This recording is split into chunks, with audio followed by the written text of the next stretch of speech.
Allô? Est-ce que vous m'entendez bien? Là, apparemment, c'est parfait. Donc, bonjour et bienvenue à tous et à toutes. Merci de nous retrouver pour cette nouvelle session de webinaire sur un sujet, une thématique très prisée concernant le CPF, prisé par rapport à une fois que vous avez obtenu la certification Calliope, quelle est l'étape d'après? C'est rendre en effet votre action de formation éligible au CPF. Donc, merci de nous avoir rejoints nombreux.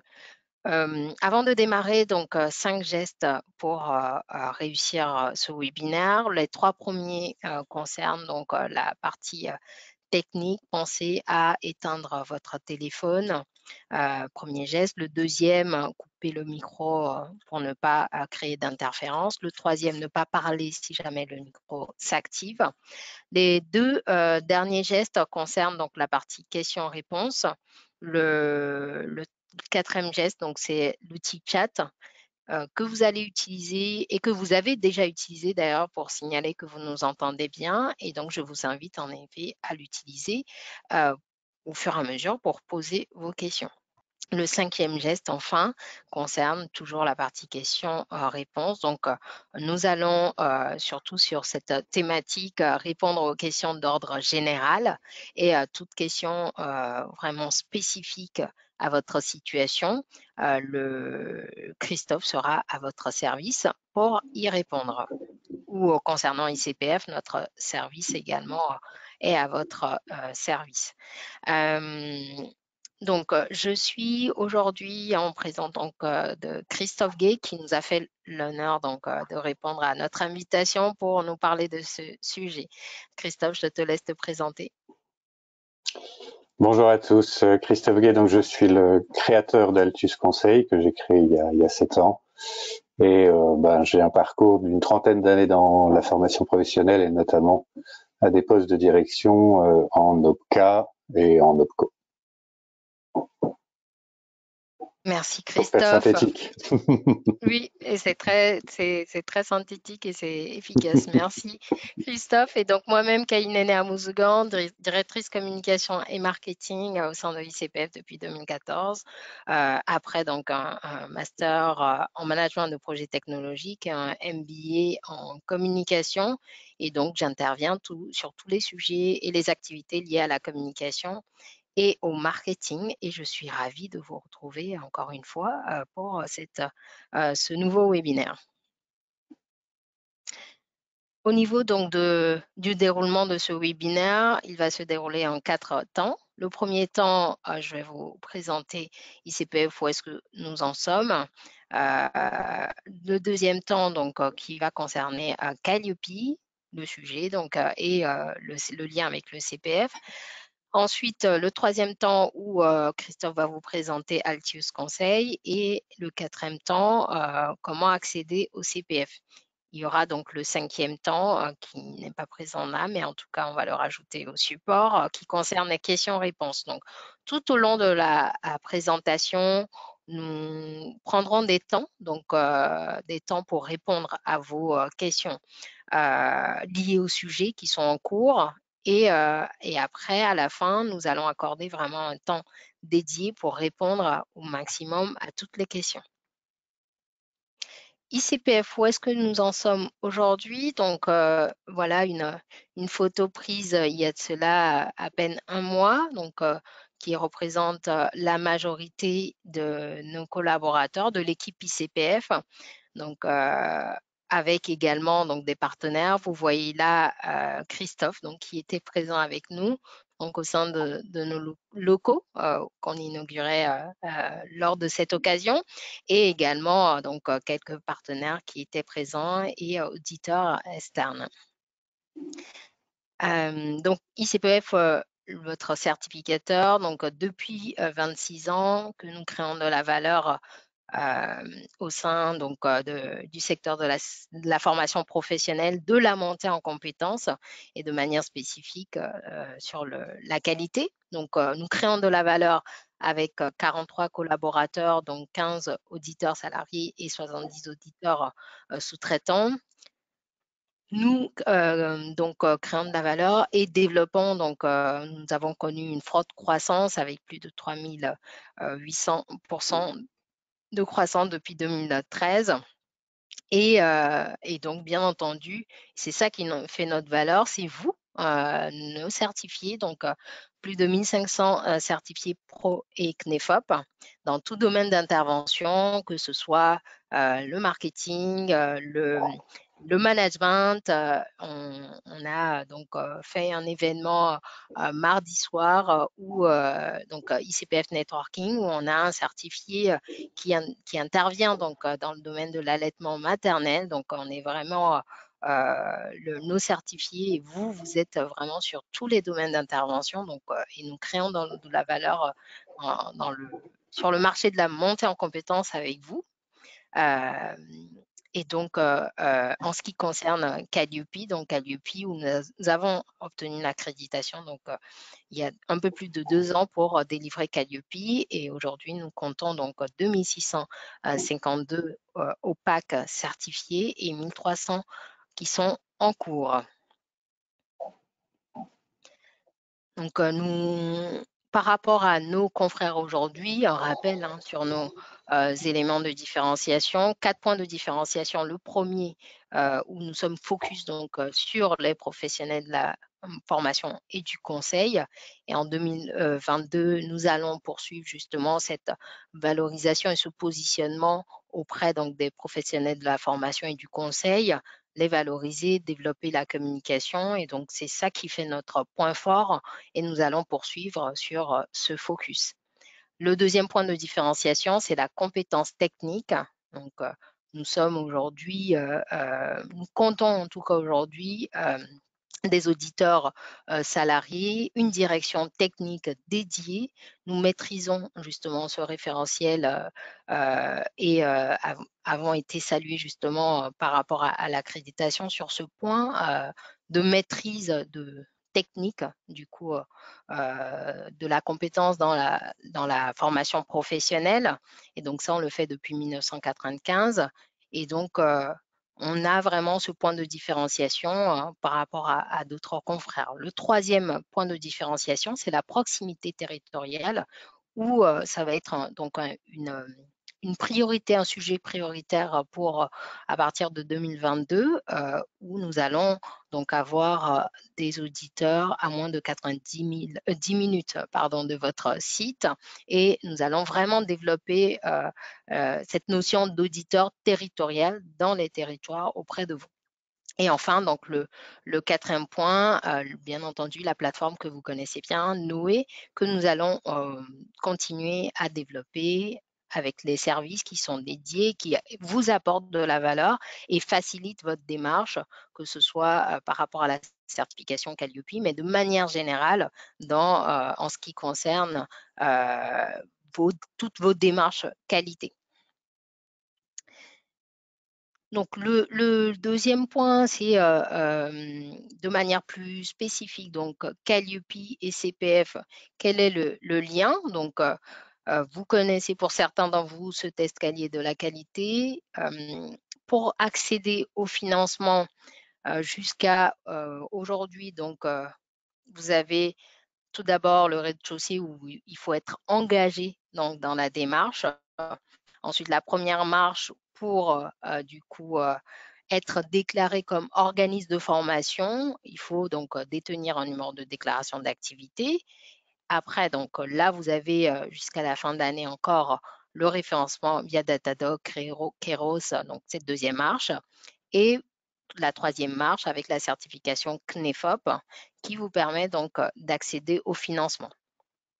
À partir du 1er janvier 2022, c'est dans moins d'1 mois maintenant, vous aurez cette deuxième marche directement après le NDA, où ce sera la certification Calliope. Donc, il faut détenir Calliope pour accéder au financement.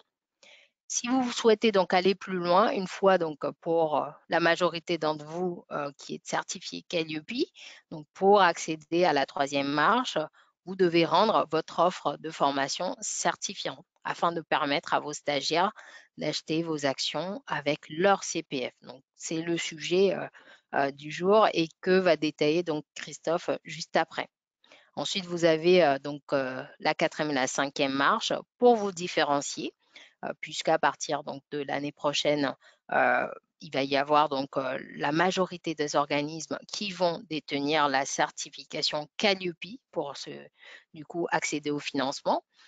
Bien, du coup, vous avez cette possibilité de vous distinguer, de vous différencier avec la certification ICPF Pro. Donc, pour ceux qui sont certifiés ICPF, CNEFOP et qui ont tenu une Calliope, vous avez donc fait cette étape donc de passer à Pro et de conserver cette possibilité de valoriser votre professionnalisme. Et pour les autres, vous avez cette possibilité toujours de valoriser votre professionnalisme avec cette certification ou avec vos intervenants ou sous-traitants qui peuvent justement se différencier sur le marché avec cette certification. Et la cinquième marche, valoriser le système de management en tant qu'organisme de formation avec la certification ISO 21001. Je passe la parole à Christophe pour présenter Altius Conseil. Merci, merci Néné. Alors, Altus Conseil, je te laisse passer les diapos, Néné. Ok, donc c'est un organisme de formation et de conseil qui est certifié Calliope depuis 2020. Et puis en ce qui me concerne, moi je suis certifié ICPF Pro comme consultant et formateur. Alors les activités d'Altus Conseil dans le domaine de l'accompagnement des organismes de formation, il est de deux ordres, l'accompagnement sur la démarche qualité, donc ICPF Pro et Calliope, et puis l'accompagnement à l'enregistrement de certification auprès de France Compétences, et on va détailler cet aspect-là aujourd'hui. En ce qui concerne donc le CPF, alors aujourd'hui, pour accéder au financement public, Calliope est obligatoire à partir du 1er janvier 2022 pour les financements OPCO, pour les financements des commissions paritaires interprofessionnelles régionales, les CEPIR, l'État, les régions, la Caisse des dépôts qui gère le CPF, Pôle emploi et AGFIP. Ça veut dire que si j'ai une formation qui est éligible au CPF à partir de janvier, pour bénéficier des financements, il faudra absolument que je sois Calliope. Donc on a vraiment un lien entre Calliope et CPF. La diapo suivante. Voilà. Alors, quelles sont les formations qui sont éligibles au CPF? On a deux types de formations. On a deux types de certifications. Les certifications professionnelles enregistrées au répertoire national des certifications professionnelles, le RNCP. Les certifications et habilitations enregistrées au répertoire spécifique des certifications habilitation, le RSCH, que je vous détaillerai l'un et l'autre. Et puis de droit. Donc on n'a pas besoin d'enregistrer une certification si on fait des actions de validation des acquis de l'expérience, à l'accompagnement. Si je suis centre de bilan de compétences, j'ai de droit accès au financement du CPF.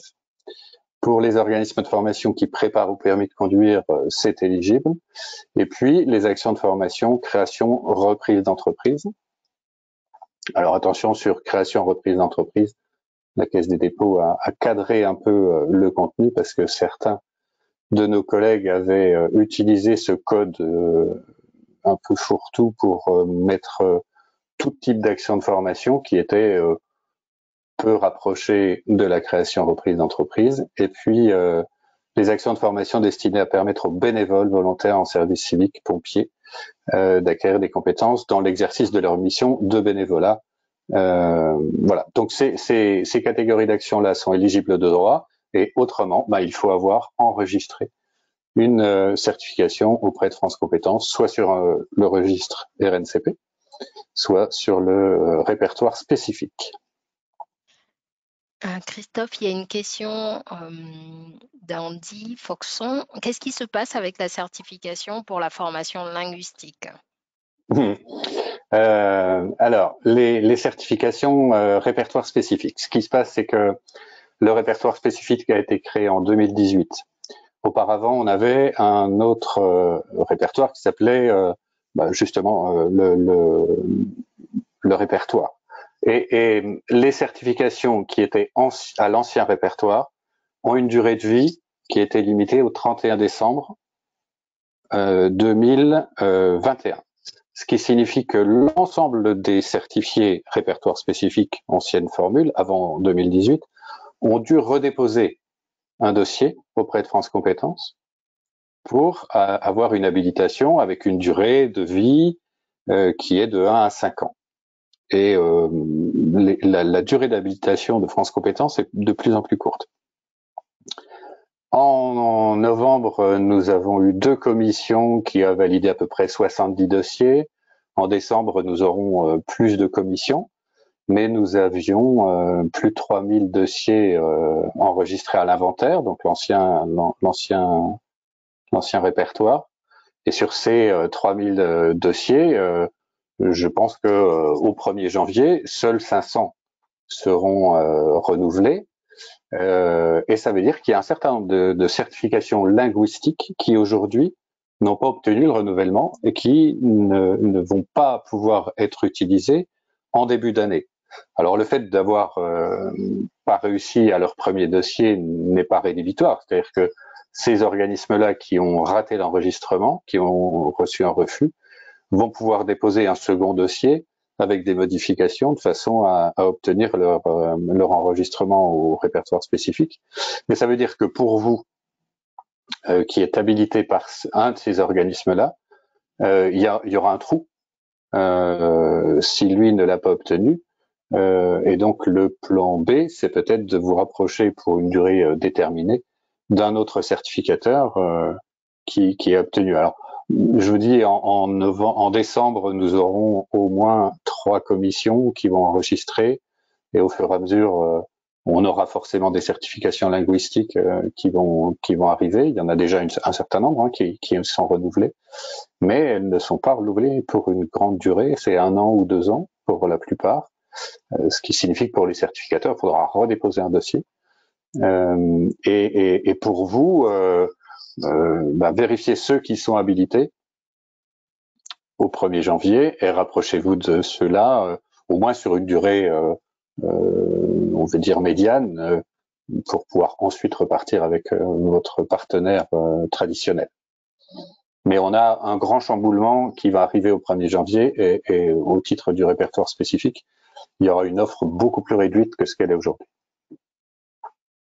Et sur toujours cette question de formation éligible, mais peut-être que tu as apporté du coup la réponse. 2 questions. La formation permis d'exploitation d'un débit de boisson est certifiée. Donc, est-ce qu'elle est certifiante au CPF, hein, de Motel Julie? Elle n'est pas de droit. Ce qu'il faut vérifier, c'est si elle est enregistrée au répertoire spécifique de France Compétences avec un numéro RS. Alors il y en a 3005, donc je les connais pas toutes en détail, mais si vous allez sur le site de France Compétences, vous pouvez avoir, il y a un moteur de recherche et vous tapez l'intitulé de la certification et vous pouvez vérifier cette faisabilité-là. Et une question de Lala Rakofié ou plus une demande de confirmation pour l'accompagnement à la VAE, seule la certification Calliope suffit, n'est-ce pas? Oui, c'est ça. Pour pouvoir, enfin, l'accompagnement VAE, vous pouvez le mettre de droit sur la plateforme EDOF, puisque c'est là que les prestataires de formation saisissent leurs actions de formation. Et à partir de janvier, pour bénéficier du financement, donc du paiement par la Caisse des dépôts, il faudrait être Calliope. Merci Christophe. Et avant de continuer, une dernière question de Jean-Marc Rougny concernant justement les formations qui sont habilitées. Comment les connaître au 1er janvier, ceux qui sont habilités? Elles seront sur la plateforme EDOF, c'est-à-dire que la Caisse des dépôts fait le lien avec France Compétences et ne va maintenir que les formations enfin que les certifications qui ont été renouvelées.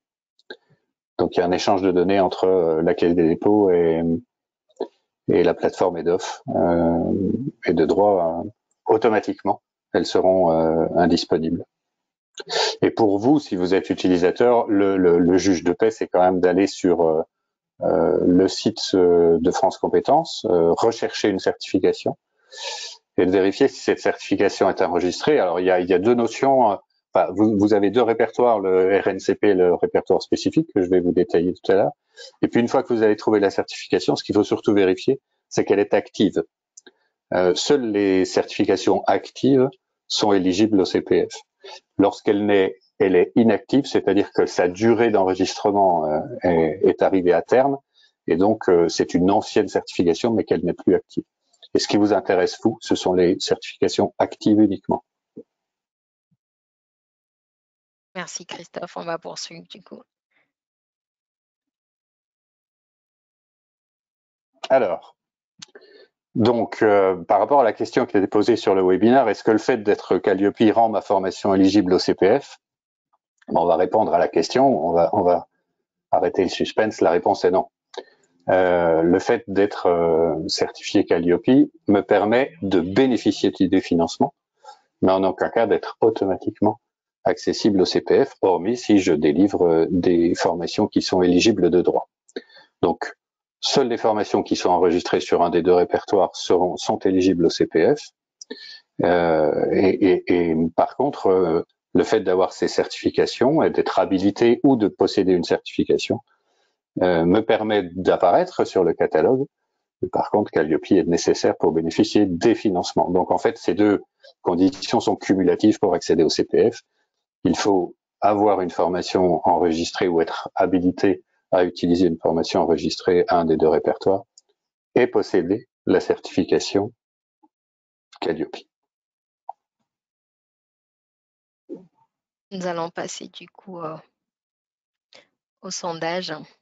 Donc on va faire un petit sondage, si vous le voulez bien, pour essayer d'être un peu interactif, que Néné va lancer. Voilà. Est-ce que vous possédez une offre de formation certifiante à ce jour?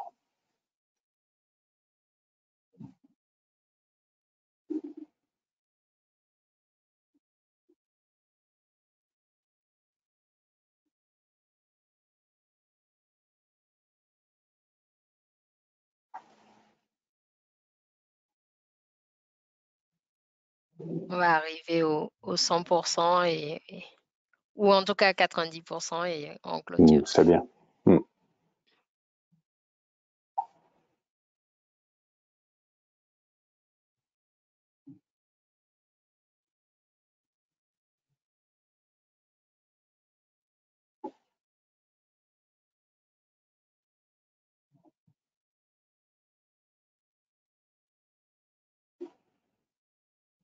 On va clôturer.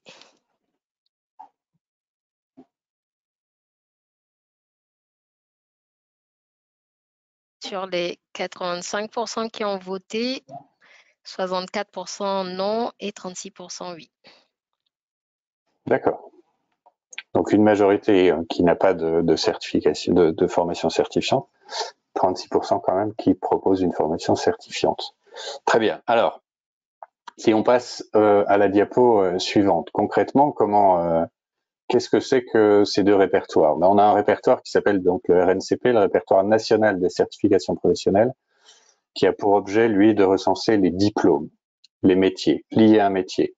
Donc si ma formation, si je délivre une formation sur un métier, elle est accessible au répertoire national des certifications, c'est-à-dire qu'on va avoir un référentiel d'activités qui va décrire les activités du métier, un référentiel de compétences qui va décrire les compétences qui sont nécessaires pour réaliser ces activités, et un référentiel d'évaluation qui va décrire les modalités et les critères d'observation de la possession de ces compétences par le jury. L'ensemble de ces certifications sont découpées en blocs de compétences. Donc la clé d'entrée pour le RNCP, c'est le métier. Par exemple, formateur, c'est un métier. Si je fais des formations de formateur, je peux prétendre à déposer une certification au RNCP avec un certain nombre de critères, notamment d'avoir 2 années de cohorte, c'est-à-dire de sessions de stagiaires sur lesquels j'ai pu tracer l'historique, la formation et leur devenir post-formation. Donc, les répertoires ne sont pas accessibles pour les organismes qui viennent de se créer et qui ont une nouvelle formation. Il faut vraiment pour le RNCP ou le répertoire spécifique que les formations aient été éprouvées, ajustées et qu'elles soient solides et qu'elles aient été réellement éprouvées et modifiées. Alors, le deuxième répertoire que nous avons, c'est le répertoire spécifique des certifications et habilitations. Avec deux modalités d'inscription, en tout cas deux axes pour l'inscription au répertoire spécifique, les compétences transversales, qui sont par exemple le socle de compétences et de connaissances professionnelles, donc CLEA, mais aussi les formations linguistiques. Vous avez été quelques-uns à poser les questions sur les certifications de langue. Forcément, une certification qui relève du CECRL, le TOEIC, le BULAT, le TOEFL, sont des certifications qui sont transversales puisqu'elles s'adressent aux actifs dans l'activité professionnelle qui ont à s'exprimer dans une langue autre que leur langue maternelle. Et puis, ce qui représente la majorité des certifications qui sont enregistrées au RS, ce sont les certifications qui sont complémentaires à un métier. Elles ont donc une cible, elles s'adressent à une cible de professionnels. Si je prends par exemple une certification sur le doublage de voix off dans le cinéma, elles vont s'adresser à des comédiens ou à des journalistes. Donc le métier, les compétences qui sont nécessaires sont celles de comédien journaliste, mais si j'ai en plus la compétence spécifique du doublage voix off, eh ben, je vais augmenter mon employabilité et je vais pouvoir avoir une activité complémentaire à mon activité de journaliste ou de comédien. Donc, quand je veux avoir une certification qui est enregistrée au RS, la première question à se poser, c'est à quel public elle s'adresse, quelle est la cible, en quoi elle va être un complément.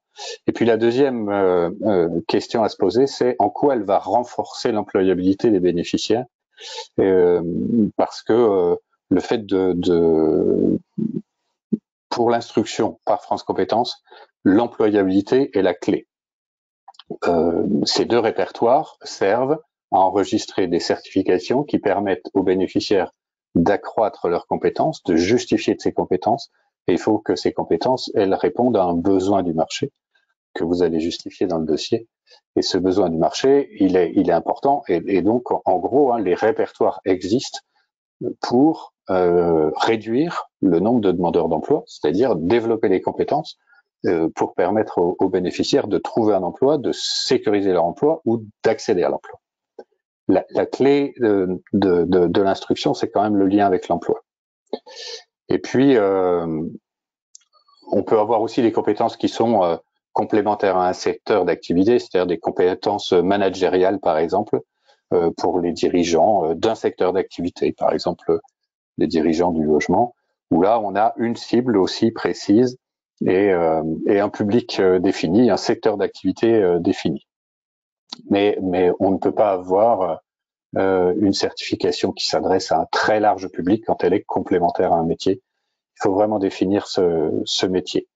Et donc concrètement, comment ça se passe? Il faut déposer des dossiers sur le site de France Compétences.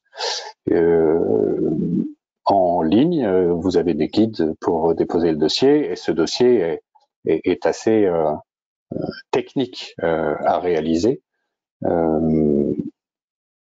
Et le taux de réussite, vous en avez parlé un peu tout à l'heure, mais sur le répertoire spécifique, le taux de refus de France Compétences est de 90%. Et sur le RNCP, il est le taux de refus de 40%, 50%. Donc il est plus faible sur le RNCP. Il est très élevé sur le répertoire spécifique, et comme on a plus de 3000 certifications qui arrivent à terme et pour lesquelles il y a des dossiers qui ont été déposés, peut-être que le taux de refus va encore augmenter ces mois-ci. Alors, avant? concrètement, on a un sondage. Oui, Non, c'est des ça. questions. On a un sondage, mais avant, en effet, de lancer le sondage, une question sur le répertoire spécifique. Est-ce qu'une certification au RS a une durée minimale? Un an. La durée minimale, c'est un an. C'est entre 1 et 5 ans. Et lorsque France Compétences valide le dossier, il définit la durée de, de vie de votre certification. Alors, si c'est un an, bah, il faut préparer le dossier de renouvellement dès la certification, puisque le temps d'instruction est en moyenne de 6 à 8 mois. Une question d'Aude Maillard. Les nouvelles disciplines comme l'aromathérapie peuvent-elles espérer être répertoriées un jour au RSCH? Alors, je suis pas un grand spécialiste de l'aromathérapie. La question à se poser, c'est à quel professionnel elle s'adresse et en quoi de posséder des compétences en aromathérapie va sécuriser l'emploi, développer les compétences et répondre à un besoin du marché. La question qui va vous être posée, c'est celle-là. Quelles sont les compétences que vous allez certifier et en quoi elles sont des compétences solides et professionnelles? Quel est le besoin du marché? En quoi quelle est la preuve que euh, cette certification répond à un besoin du marché et renforce l'employabilité. En fait, pour l'aromathérapie comme pour les autres techniques ou compétences, on aura à répondre aux mêmes questions. Alors, c'est vrai que quand on est sur quelque chose de plus classique, professionnel, la réponse est plus simple et que sur l'aromathérapie, il va falloir monter un dossier solide. Une question de Florence Audin. Nous dispensions la formation en éducation thérapeutique dont les compétences sont décrites par arrêté. Cette formation est inscrite au RS, mais l'ARS qui l'a déposée indique qu'il n'habilite aucun organisme. Comment faire pour être habilité? Il faut les contacter. Alors, sur la fiche, il est indiqué qu'ils n'habitent pas d'organisme parce que au moment du dépôt, leur approche était de ne pas habiliter. France Compétences incite les certificateurs à habiliter des organismes. Et en même temps, le certificateur peut refuser d'habiliter les organismes. C'est pas une obligation absolue. Mais il est clair que plus une certification vivra, plus elle est diffusée, plus elle a de valeur. Donc tout certificateur a intérêt d'habiliter d'autres organismes à la certification. Donc la première chose à faire, c'est de prendre contact avec le certificateur pour vérifier si, d'abord, si sa certification est toujours active. Est-ce qu'elle vient à échéance au 31 décembre 2021 ou pas? Et si elle a été renouvelée, est-ce qu'il a une stratégie d'habilitation de partenaire? Et puis, quelles sont les conditions de cette habilitation? Une dernière question avant le sondage. Le faible taux de concrétisation pour le RS n'incite-t-il pas les organismes à mettre en place une politique mercantile et à vendre leurs certifications? Une question de Marie-Vonne Lafontaine. C'est pas impossible, c'est-à-dire que du coup, ça donne plus de valeur aux certifications existantes. L'idée, c'est quand même aussi pour les détenteurs de certification de les faire vivre parce que si j'ai une certification que je la garde uniquement pour moi et que je ne réalise que peu de certifications, donc je délivre peu de certificats, au moment du renouvellement, je serai en grande difficulté pour prouver le besoin du marché et la valeur d'usage de ma certification et je risque de la perdre. Donc, trop de confidentialité risque de tuer la certification. Après, ben oui, on est dans une société marchande et certains ont identifié des champs de développement et peuvent utiliser à des fins mercantiles, mais bon, créer une certification, ça a un coût. La faire vivre, ça en a un aussi. Donc, il est logique que l'habilitation ait un coût. Il faut que ce coût soit raisonnable. On va du coup lancer le sondage. Merci Christophe. Donc le deuxième, Alors, est-ce que vous prévoyez, vous, a priori, de mettre en place une stratégie pour développer des actions certifiantes?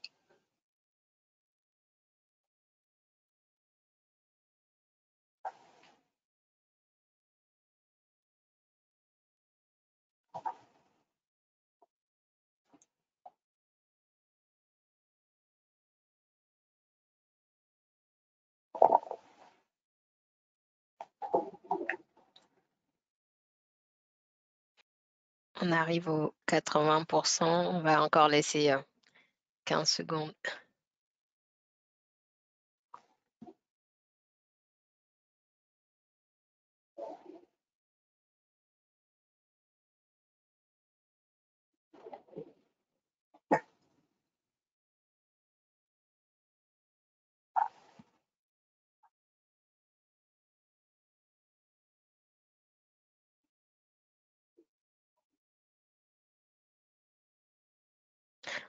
On arrive donc à 82%, 2% qui ont De voté, donc répondants?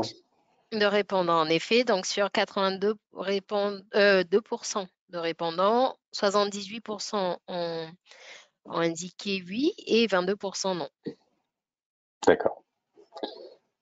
Donc, en majorité, vous êtes sur une réflexion pour passer sur une stratégie pour offrir des formations certifiantes. Donc, si on passe à la diapo suivante, en fait, vous avez face à vous deux stratégies. Hop, voilà. Deux stratégies. Soit utiliser une certification existante, et donc vous vous rapprochez d'un certificateur et vous négociez avec lui l'habilitation. Donc lui, il va mettre en place une procédure d'habilitation parce qu'il engage aussi sa responsabilité quand il vous habilite. Donc il faut vérifier votre capacité d'une part à délivrer la formation qui correspond aux compétences qu'il va certifier, et puis il peut vous habiliter soit à délivrer la formation et lui maîtrise les épreuves du jury, soit aussi à réaliser les épreuves de certification, et auquel cas, il faudra qu'il mette en place des éléments aussi de contrôle du respect de ces processus, puisque le processus de certification fait partie du dossier à déposer auprès de France Compétences. Alors l'avantage, c'est que ça va très vite par rapport à un montage de dossier, donc vous gagnez du temps. L'inconvénient, c'est que cette certification, elle aura un coût pour vous. À chaque fois que vous allez délivrer une certification, elle sera payante, et puis souvent, vous avez un ticket d'entrée qui est demandé par le certificateur. L'autre option, c'est de créer et de déposer votre propre dossier, soit au RNCP, soit au répertoire spécifique, auquel cas il faut monter un dossier. Ce dossier, il est complexe. On a un temps d'instruction qui est relativement long, je vous l'ai dit, entre 6 et 8 mois. Et donc, cette stratégie-là, elle nécessite un temps à peu près de 1 an à 1 an et demi avant de pouvoir proposer des actions de formation certifiante, avec un risque aussi d'un refus de France Compétences. Donc, le conseil que je peux vous donner, c'est vraiment de vous faire accompagner sur la construction d'un dossier répertoire spécifique ou RNCP, et en tout cas avant d'y aller, avant d'engager un investissement temps et un investissement financier sur cet aspect-là, se poser la question de à qui s'adresse ma certification, en quoi elle renforce l'employabilité, quelle stratégie de commercialisation je vais avoir, puisque quand on est sur du CPF, on passe sur du B2C ou du B2B2C. Donc, comment je vais diffuser l'information? Parce que sur la plateforme Head-Off, mon compte formation, vous avez des centaines de milliers d'actions de formation. Donc, la vôtre sera quasiment invisible et c'est pas la plateforme qui va vous alimenter en automatique, ou très peu de stagiaires. Et toutes ces questions sont quand même à se poser avant de se lancer dans un investissement sur cette action, et puis aussi de se dire mais combien de certifications je vais pouvoir délivrer par année? Est-ce que je vais pouvoir mettre en place des partenariats, parce que le partenariat, il permet aussi d'amortir un peu l'investissement que j'ai fait, et puis de solidifier ma certification. En tout cas, voilà, il y a un certain nombre de questions à se poser en amont de la certification qui sont importantes avant de se lancer. Donc, soit j'ai peu de demandes ou je vais avoir une offre assez large et j'essaie de passer des partenariats avec des certificateurs existants à condition que leur certification soit pérenne et qu'elle ait été renouvelée par France Compétences. Donc, quand vous allez sur le site de France Compétences, vérifiez qu'elle soit active. Les certifications inactives n'ont aucun intérêt. Soit je m'inscris sur du long terme avec une volonté et un marché existant. Et là, je peux m'engager sur une stratégie de déposer une certification. Et en gros, il faut vraiment avoir une cible, une plus-value, un contenu de formation qui soit éprouvé, bien solide, bien utilisé avec un nombre de stagiaires significatif et des témoignages des entreprises qui l'ont utilisé qui vont témoigner de l'intérêt et de cette valeur d'usage. Concernant justement ces deux stratégies, au niveau des slides sur l'escalier de la qualité, on a également mis un encart qui parle de de stratégies avec un lien de manière spécifique vers un webinaire qui traite le sujet de la première stratégie. Donc, vous le retrouverez sur la chaîne YouTube, comme vous retrouverez aussi par la suite le replay du webinaire d'aujourd'hui. Christophe, une question concernant donc le, le coût quand on passe par un certificateur. Quel est le coût? Ah, c'est gratuit. France Compétences ne fait pas payer. Hein. France Compétences, c'est un organisme d'État, c'est un organisme public qui est financé par les contributions des entreprises au 28 février. Donc le dépôt du dossier est gratuit. Vous pouvez dès à présent créer votre espace, enfin votre dossier sur France Compétences, votre espace, et puis vous commencez à déposer un dossier si vous le souhaitez. Donc ce coût-là est gratuit. Pardon? Oui. Oui, après la question portait sur le coût indiqué sur la slide, coût de la mise à disposition du certificat quand on passe Ah, par un... d'accord. Quand on fait, ça Exactement. dépend, ça dépend forcément du certificateur. On a des tickets d'entrée qui varient je sais pas, un ordre d'idée, c'est entre 1000 et 3000, 3000, 5000 euros le ticket d'entrée. Ça dépend des certifications. Et puis ensuite, il y a des coûts par certification qui peuvent être de 100, 200, 300 euros la certification. C'est complètement variable et ça n'est pas du tout encadré. C'est laissé à la liberté du certificateur et donc du marché.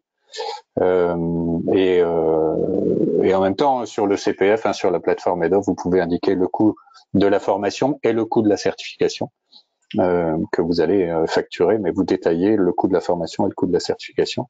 Lorsque votre formation est certifiante, vous pouvez indiquer en complément un coût de certification, ce qui se fait assez régulièrement.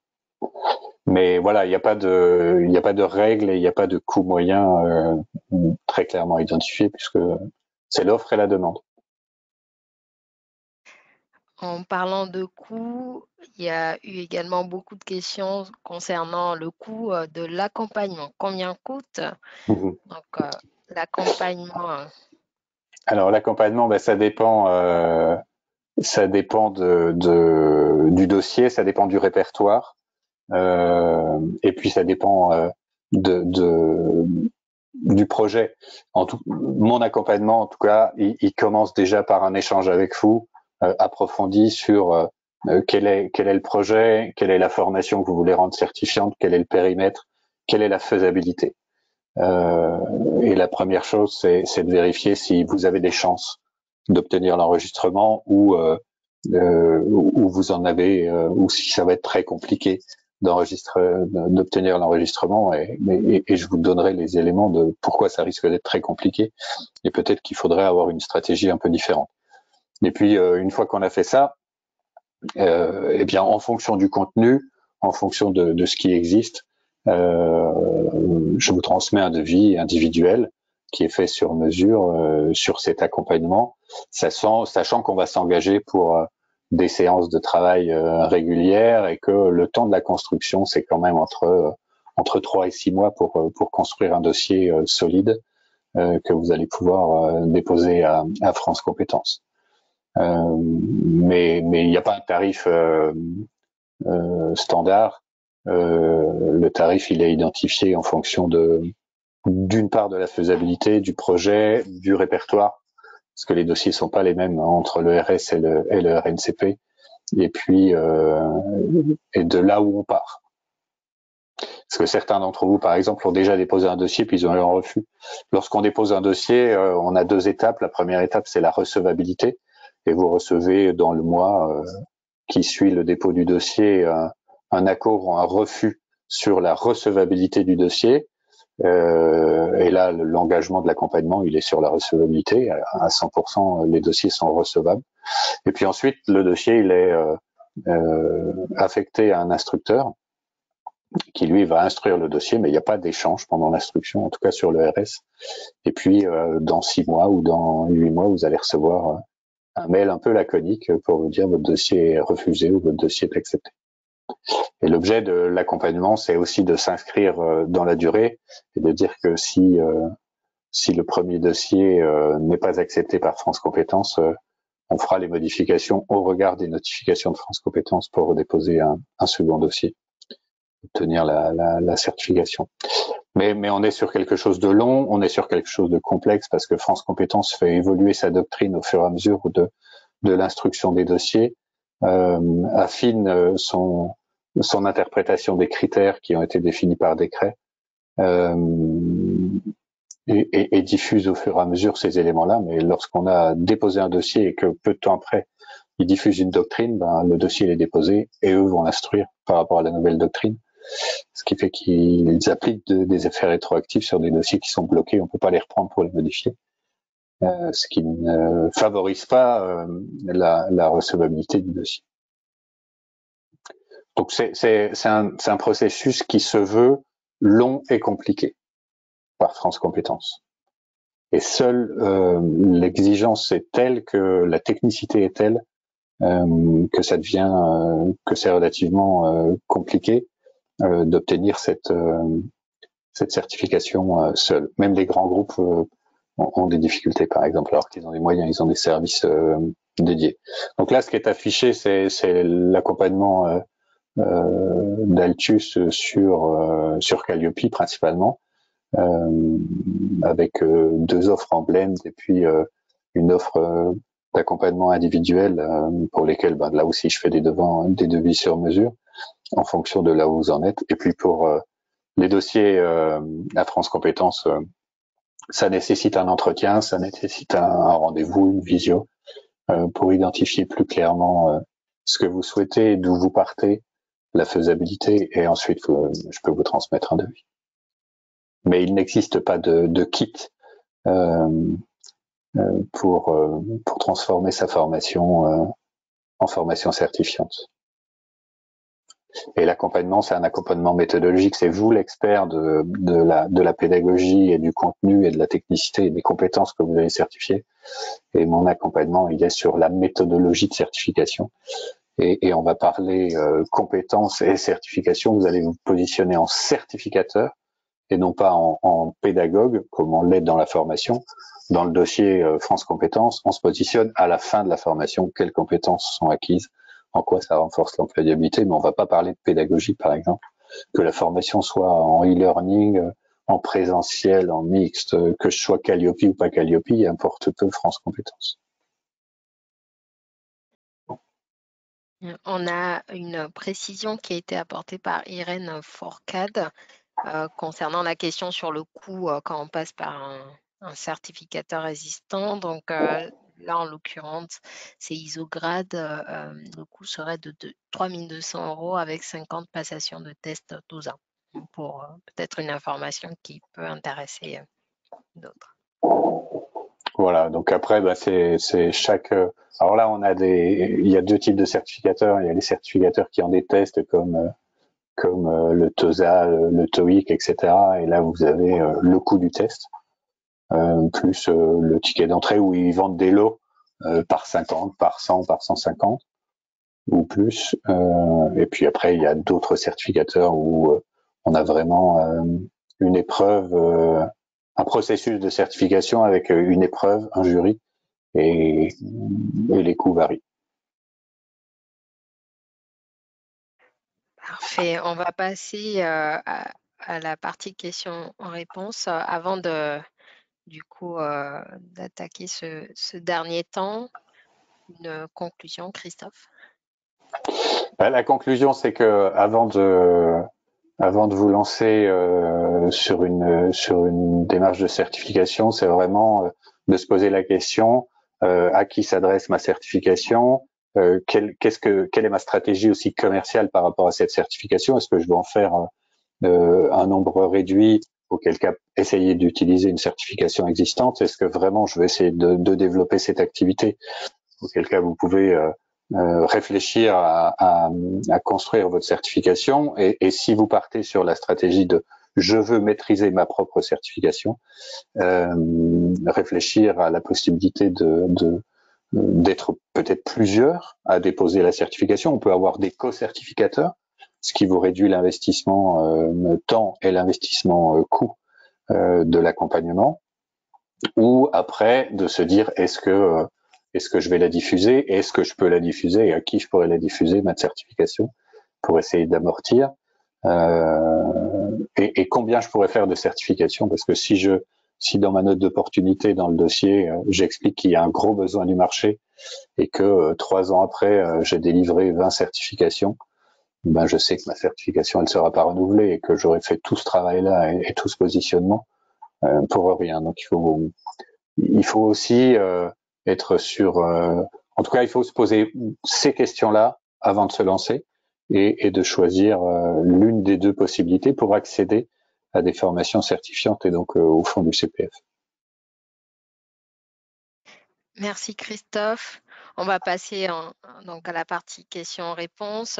Euh, Merci beaucoup pour cette intervention qui a permis d'éclairer justement beaucoup d'entre vous sur ces stratégies et surtout pour ceux qui n'y sont pas encore allés, de savoir laquelle des stratégies choisir si en effet vous devenez certificateur ou si vous passez par en effet un dispensateur, un certificateur existant. Donc, merci pour toutes ces précisions, Christophe.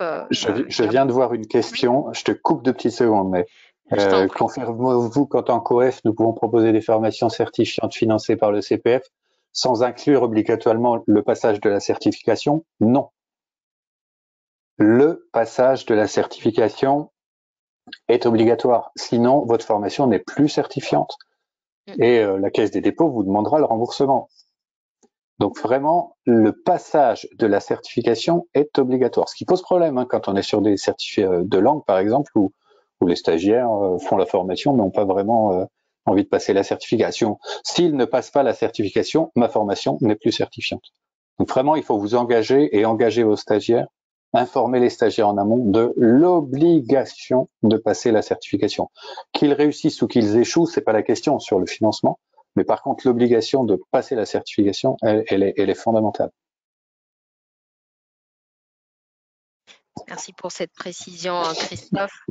Il y a beaucoup de questions et même des interrogations qui arrivent. On va y passer justement pour y répondre, pour que tu y répondes et les détailler. Donc, un questionnaire de satisfaction vous sera envoyé à la suite de ce webinaire.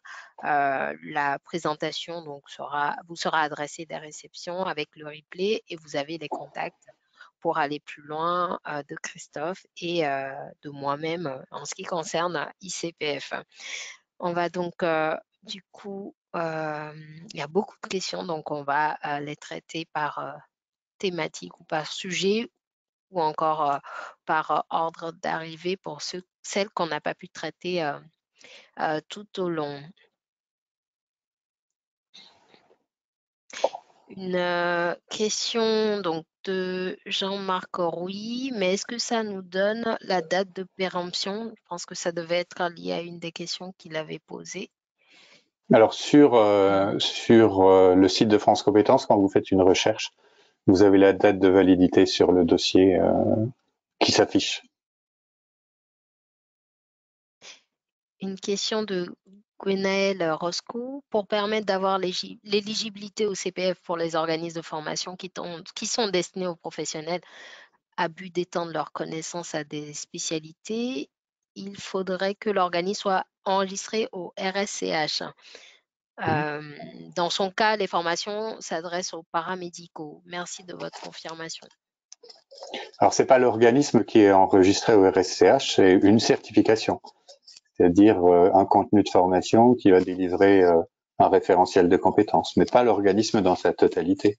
On peut pas rattacher un catalogue entier au répertoire spécifique. Donc vous aurez une ou plusieurs formations qui sera éligible, enregistrée potentiellement par France Compétences sur le répertoire spécifique, mais en aucun cas c'est l'organisme qui devient éligible au CPF. Question de Sandrine Bitoun. Quand pourront-ils repasser en commission? En parenthèse, les refusés de la semaine dernière. Dès qu'ils vont redéposer, ils peuvent redéposer un dossier tout de suite. Alors après, il faut le temps de le retravailler parce que si on est refusé, si on repose le même dossier, on va être refusé de nouveau. Mais il y a le temps du retravail et puis ensuite, ben, il y a le temps de l'instruction. Alors peut-être que quand on est sur un redépôt de dossier, on aura des instructions plus rapides. Peut-être qu'on sera sur des délais de 2 à 3 mois par France Compétences qui essaiera d'aller un peu plus vite. On peut le penser.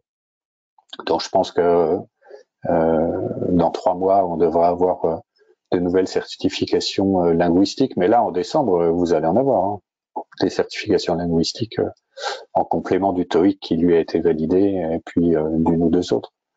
Mais par rapport au volume qui était existant, on a un volume qui est beaucoup plus faible aujourd'hui. Une question, il me semble que tu avais répondu, mais de Catherine lors de ta présentation, donc de Catherine Westland. Quand on souhaite déposer une demande d'éligibilité pour la première fois, où peut-on trouver la démarche précise? Montage du dossier et contact. Sur France Compétences, vous pouvez créer votre espace. Il y a une question. Enfin, c'est soit je recherche une formation, soit je dépose un dossier. Et là, vous allez commencer à créer les fondamentaux du dossier. Vous avez des guides euh, qui vous donnent les pièces, les éléments à déposer et quelques clés. Donc vous pouvez commencer à travailler comme ça et puis déposer votre premier dossier si vous le souhaitez. Et si vous avez un refus, vous pouvez vous rapprocher essayer d'avoir de l'accompagnement ou choisir de vous faire accompagner dès le début, comme vous le souhaitez. Une question de Jean-Christophe Rocher. Bonjour, aujourd'hui, des organismes de formation créent leur certification pour avoir accès au fonds CPF. France Compétences va-t-elle accepter tous ces nouveaux référentiels alors qu'ils font doublon? Ah, alors c'est pas parce qu'il existe déjà un référentiel que France Compétences sur un domaine, par exemple les langues, c'est pas le premier arrivé qui a eu tout le marché. On est quand même sur un marché ouvert et il n'y a pas d'exclusivité, donc c'est pas le premier qui a déposé qui aura seul la possibilité d'avoir une certification sur ce domaine. Par contre, je peux pas faire du plagiat hein, si je répète, si je copie le dossier du premier certifié, forcément il ne passerait pas. J'ai donc la nécessité d'avoir un angle, une vision spécifique et une qualité intrinsèque de mon référentiel de compétences équivalente ou voire supérieure à ce qui existe déjà. Donc ça demande un travail encore plus grand. Mais en aucun cas, ça n'est pas possible. Après, je vous ai dit, hein, le taux, il y a beaucoup d'organismes qui déposent, il y a beaucoup de demandeurs et il y a peu d'élus. Hein. Le taux de validation des dossiers est quand même très faible. Question de Laure Pinède. Si l'on propose une formation RNCP avec date d'échéance de fin d'enregistrement au 1er janvier 2024 et que les apprenants sont inscrits avant début décembre 2023, nous sera-t-il possible de les former jusqu'à la fin de la formation, à savoir Oui, le logique. 30? A priori, oui, puisque au moment où vous lancez la formation, la certification existe et le certificateur est valide. Et du coup, en ce qui concerne les financements, vous aurez une validation sur les financements si vous êtes sur du CPF. Mais il est important que le certificateur anticipe la date et dépose un dossier de renouvellement avant la date d'échéance, pour que vous soyez un peu sécurisé. Une question de Catherine Lorenzo. Quand on est certifié Calliope, comment dois-je en informer EDOF? Vous n'avez pas à informer puisque les certificateurs, dont l'ICPF, transmettent des données à la Caisse des dépôts, à l'État en fait, puisque l'État a un répertoire des certifiés Calliope qu'il diffuse à tous les financeurs publics et qui font que automatiquement les financeurs publics savent que vous êtes certifié Calliope. Il y aura une liste d'ailleurs prévue prochainement par l'État qui sera publique Voilà, des elle certifiés. existe et elle va être publique. Une question de Benjamin Tibi. Les formations certifiées Digit et ou Datadoc, par exemple, sont-elles considérées comme formations dites certifiantes? Digit. Alors là, je ne peux pas vous répondre, je ne sais pas ce que c'est. Mais pour le savoir, vous allez sur le site de France Compétences, recherchez une certification, vous tapez Digit, et vous allez voir s'il y a un dossier ou plusieurs dossiers qui sortent. Datalogue n'a rien, enfin, c'est vraiment pas une indication. Mais la certification, encore une fois, il y en a plus de 11 000 au total et 3 500 au répertoire spécifique, donc je les connais vraiment pas toutes. La clé, c'est de vérifier sur le site de France Compétences. Une question de Hélène Larmoire. Pourquoi un dossier important si le dossier montre la complémentarité et l'employabilité? Pourquoi un dossier important? Pourquoi un taux si important? Ah, pourquoi Il un me taux semble. si important? Parce qu'il y a un niveau d'exigence de France Compétences sur le fond et sur la forme qui est extrêmement élevé. Et il est aussi élevé sur la forme que sur le fond, et la forme doit prouver le fond, avec vraiment des exigences très spécifiques qui font que lorsqu'on n'a pas le décryptage et quand on n'a pas la méthode, ça devient quasiment impossible d'obtenir une certification en direct. Donc il y a une volonté vraiment d'abord de réduire le nombre de certifications par rapport à ce qu'il y avait sur l'inventaire, parce que certaines effectivement n'apportaient rien par rapport à une professionnalisation, par rapport à une sécurisation de parcours. Et d'autre part, comme cette certification donne accès aux fonds publics, de maîtriser aussi l'utilisation des fonds publics. Vous savez que sur le CPF, on a eu quand même des abus très significatifs. D'une part, sur la certification création-reprise d'entreprise, où tout le monde mettait ce qu'il voulait derrière, et puis s'est fait financer des actions de formation. Et puis d'autre part, par des organisations malhonnêtes qui ont mis en place des stratégies de phoning, de récompense. Et si je fais un CPF, j'ai une télévision, etc.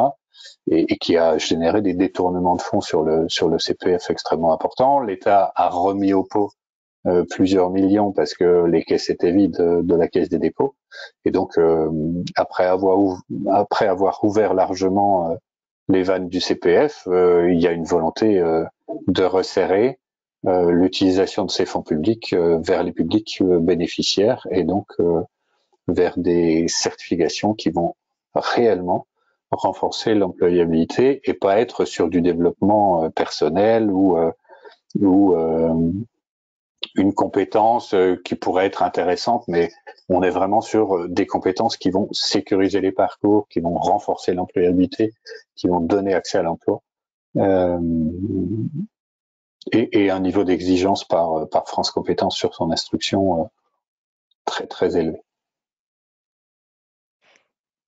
Hélène Larmoire demande, est-ce que si on est en portage salarial dans une société de portage certifiée Calliope, est-ce qu'on peut déposer au RSCH? Sinon, quelle alternative aussi? Si vous déposez, c'est l'entreprise de portage qui va détenir la certification, en l'occurrence, puisque vous n'avez pas de société comme vous êtes un portage, mais vous pouvez le faire. Mais vous leur laissez l'utilisation de la certification. Donc c'est peut-être pas la meilleure idée que de déposer en portage salarial. Et après peut-être que c'est de construire des partenariats pour être plusieurs à construire une certification. C'est peut-être une piste. Question de Caroline Arcila. Il est demandé le document officiel de la personne morale et délégation de mandat du gestionnaire entité. Nous renouvelons ces étapes et nous recevons aucun retour. Doit-on considérer un refus? Alors ça, ce sont une partie des pièces qui sont nécessaires au dépôt du dossier, mais en aucun cas, ce sont c'est vraiment pas les éléments clés, c'est les pièces qui permettent une des pièces qui permettent la recevabilité du dossier. Ce qui est étonnant, c'est que vous n'ayez reçu aucun retour. Ces pièces-là, seules, elles permettent pas de renouveler ou de déposer un dossier. Donc, c'est étonnant. Contactez France Compétences ou sur le mail générique. Si vous avez déposé un dossier, vous avez reçu un mail qui vous dit le dossier est recevable ou n'est pas recevable. Ben, répondez à ce mail-là.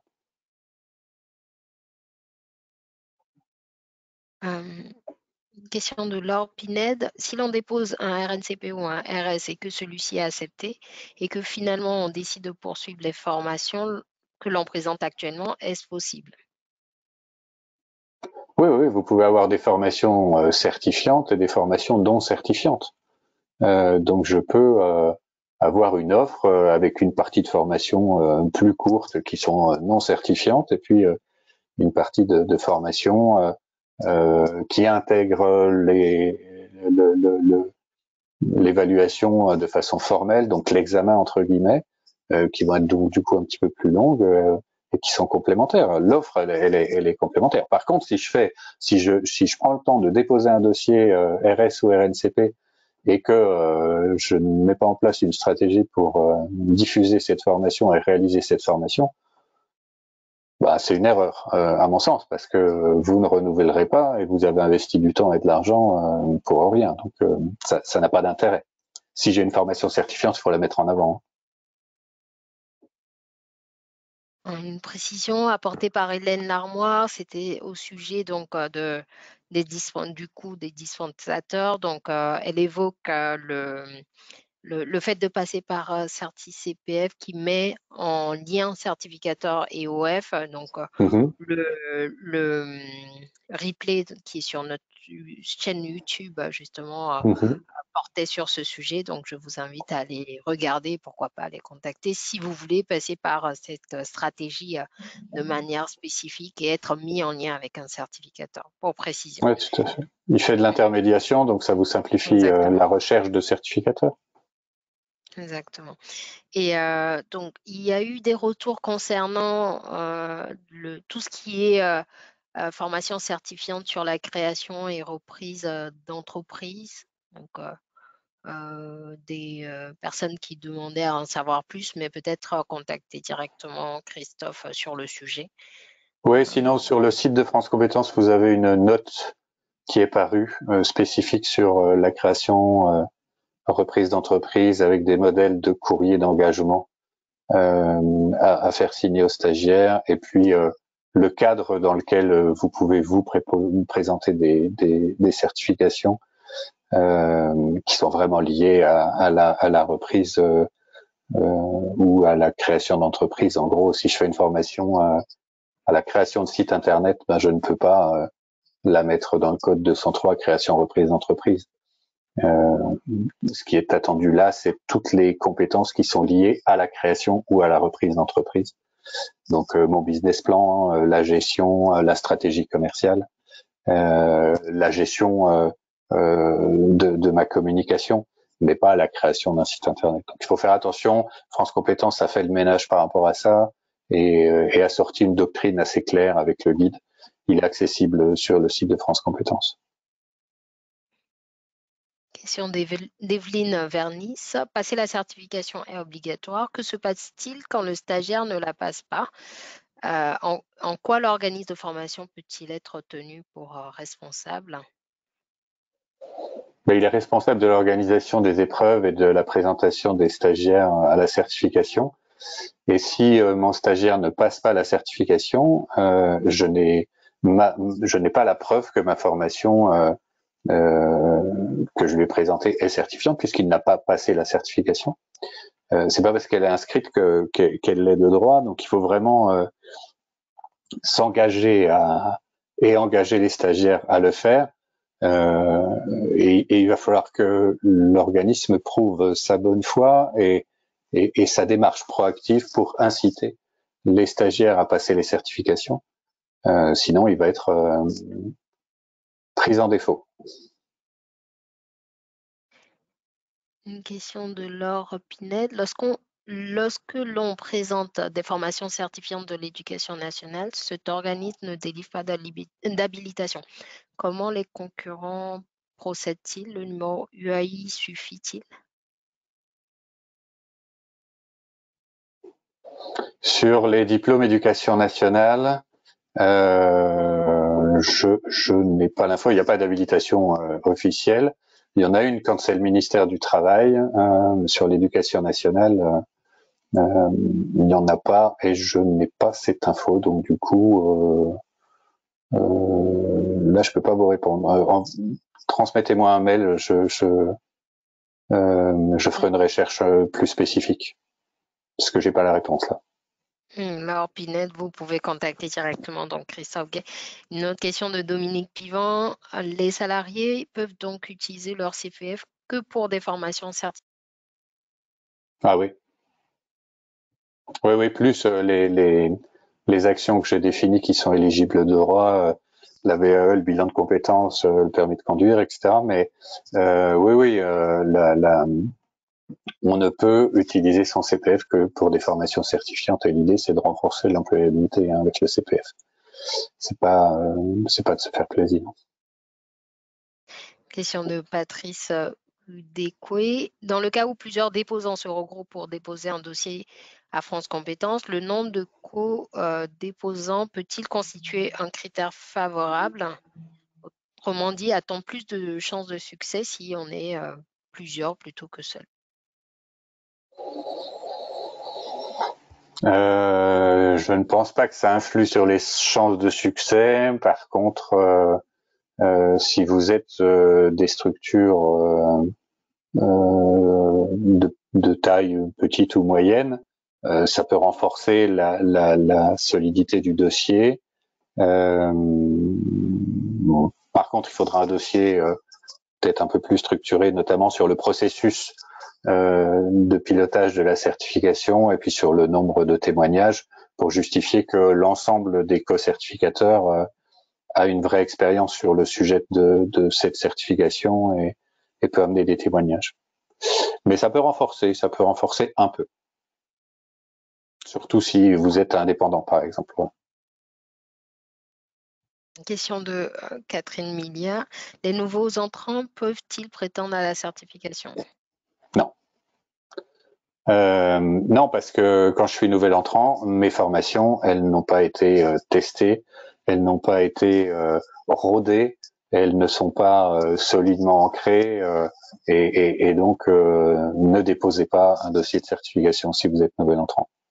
Il sera refusé. Et moi, je vous accompagnerai même pas à le déposer parce que on sait qu'il va être refusé. Une question de Liana Delapierre. Bonjour Liana. Comment la CNC sait que l'on a fait passer la certification aux participants? Bonjour Liana, la CNC, elle ne le sait pas. C'est la Caisse des dépôts qui le demande, mais la Caisse des dépôts euh, va faire des contrôles. Ils ont commencé à informer sur l'importance du passage de la certification sur un certain nombre de notes. Et ne doutons pas qu'il va y avoir un certain nombre de contrôles parce que le principe de la Caisse des dépôts, c'est de faire du contrôle de service fait, c'est-à-dire de payer et après de demander les justificatifs. Et ça fera partie des éléments de contrôle qui vont être vérifiés dans les mois qui viennent.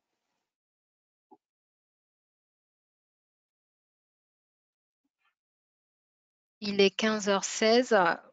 Il y a encore, il y a encore quelques questions. Christophe, est-ce qu'on poursuit jusqu'à 15h20? Encore Allez, 5 minutes. 15h20, Ouais, 5 minutes pour les très bien, questions qui restent. super. Donc, une question toujours de Patrice Oudekwe. Vous avez évoqué la possibilité de présenter un dossier RNCP ou RS à France Compétences à plusieurs. Bon, ça rejoint l'autre sujet. Dans ce cas, les différents dépositaires doivent-ils créer une structure, un GIE par exemple? Non, non, non. Non, non, on peut rester la structure que vous êtes, mais vous êtes co-certificateur. Donc, vous allez transmettre votre SIRET, le CABIS et l'extrait de casier du judiciaire de chacun des dirigeants des structures qui vont déposer. Question de Pascaline Abdini. Est-ce que les formations non éligibles au CPF peuvent-elles être financées par les OPCO? Déjà, en étant certifié Calliope, euh, vous accédez au financement. Maintenant, l'étape d'après, c'est le CPF si vous voulez aller plus loin. Et je te C'est laisse vrai que Christophe y oui, il n'y a préciser. pas que le CPF, hein, il y a le plan de développement des compétences, notamment pour les entreprises de moins de 50 où les OPCO ont des budgets et où les entreprises peuvent avoir des financements. Donc il n'y a pas que les formations éligibles au CPF qui seront financées par des fonds publics, hein, loin de là. Une question de Catherine Ostland. Combien de dossiers peut-on déposer en même temps? Mmh. On peut en déposer autant qu'on veut, il n'y a pas de limite, mais mon conseil, c'est d'en déposer un premier déjà. Si vous en déposez 4, 5 en même temps, c'est un très mauvais signal que vous envoyez à France Compétences.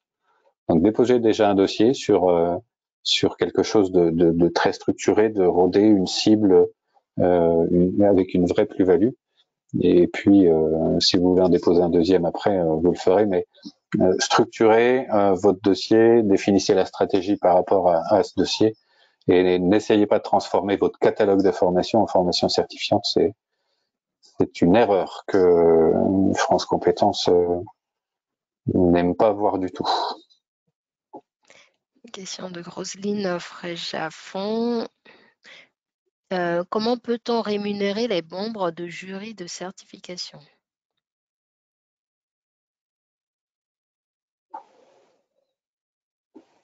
C'est C'est une quoi la bonne réponse?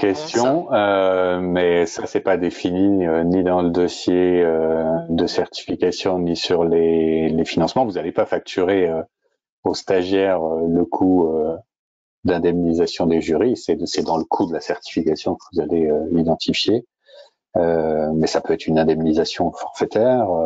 Après c'est de la juridiction droit du travail ou du droit du commerce, mais c'est pas ma grande spécialité, donc ça je vais pas aller là-dessus.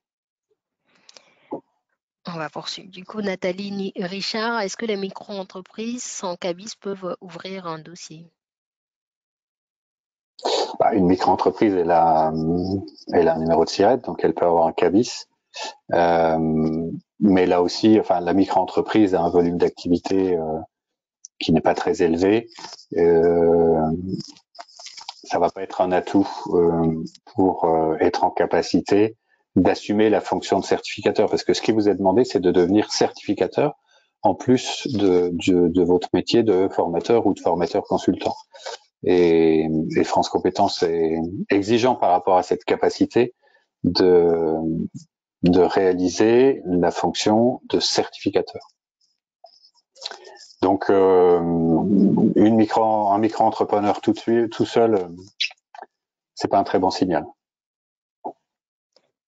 Mais c'est pas interdit. Enfin, vous pouvez déposer. C'est pas, ça n'empêche pas de déposer. Très bien. On va prendre 2 dernières questions et là, on va du coup clôturer puisqu'il est 21. Une question de Marie-Pierre Berthier. Est-ce que si mon organisme de formation est racheté par un autre organisme et que nous avions une formation auprès de la certifiante, auprès de la directe, est-ce que l'on doit refaire une demande avec le nouvel organisme? Ça dépend du contrat d'achat. Si dans le contrat d'achat, alors là aussi c'est du droit, du droit des sociétés, donc je ne suis pas juriste, mais si dans le contrat vous avez racheté l'ensemble du périmètre et donc la certification, il faut vraiment le mettre dans le contrat à mon avis. Elle vous appartient puisque vous avez racheté. Si c'est pas le cas, c'est une nouvelle certification.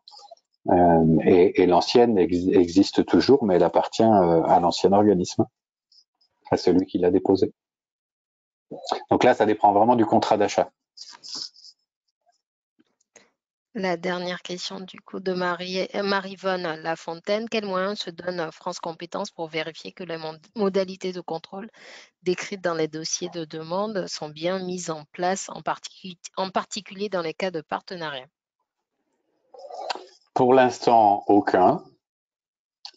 Mais je pense qu'ils vont faire des contrôles dans les années qui viennent parce que France Compétences a été créé en 2019, s'est mis en place en 2020, donc c'est un organisme assez récent. Il a 2 ans d'existence en réalité, il est submergé par des demandes de dossiers sur les 2 répertoires, mais principalement sur le RS, le répertoire spécifique. Mais dans le dossier de renouvellement, déjà, il est demandé un certain nombre d'éléments de preuve sur le pilotage. Et puis, il est probable que la structuration de France Compétences fasse qu'ils soient en capacité de se doter de structures de contrôle un peu plus fortes que ce qu'il y a aujourd'hui. Parfait. Merci Christophe. Il y a encore quelques questions qui arrivent, mais nous allons donc clore le webinaire. Vous avez les coordonnées de Christophe qui a déjà apporté en effet beaucoup de, de réponses à vos questions. Donc, pour celles qui n'ont pas pu du coup être répondues, vous avez ses coordonnées pour le contacter directement et donc voilà, je souhaite vous faire accompagner ou obtenir plus de précisions. Merci beaucoup d'avoir été présent et d'avoir assisté à ce webinaire et pour la qualité de vos questions et les interactions. Merci Christophe pour ton intervention toujours aussi riche. Merci à Thomas pour la partie questions-réponses qui était en back office, on va dire, du coup, pour traiter toutes ces questions qui arrivaient au fur et à mesure. Voilà, donc vous avez les coordonnées, on va vous envoyer donc le questionnaire de satisfaction. Un dernier mot, Christophe? Merci à Thomas et à toi, Néné. Et puis, bonne réflexion à vous. C'est un projet qui se mature, qui se réfléchit et projetez-vous avant de vous lancer sur qu'est-ce que je vais en faire de cette certification. Et puis à votre disposition si vous souhaitez être accompagné. Super, merci Christophe, merci à tous. On vous souhaite une bonne fin de journée. Au revoir à tous. Au revoir.